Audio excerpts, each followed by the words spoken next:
Ahojte, ahojte. Tak si zhrnieme všetky veci, čo sme minule začali, pretože to video sa dokonca nedotočilo.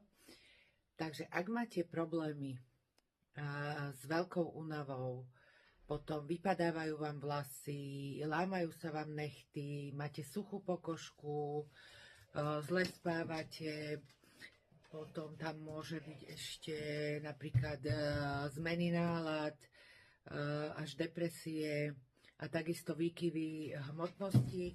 Určite choďte s týmto si dať spraviť testy na štítnu žľazu a to následne dajte si spraviť TSH, FT4, FT3, ATPO a ATG. To je taký celý komplex na štítnu žľazu.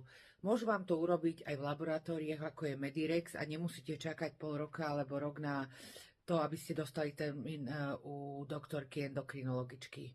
Ak budete mať náhodou tieto testy pozitívne, to znamená, ak bude tam zvýšené TSH alebo iné hodnoty, tak určite nedoporučujem hneď si nasadiť umelé hormóny, pretože tieto hormóny by ste museli brať celý život. A radšej ja volím osobne prírodnú cestu. Vyskúšajte najprv dať si organické formy jódu. Ja doporučujem Fortuna Vitae, ktorá sa mi osvedčila už roky, jednu polievkovú lyžicu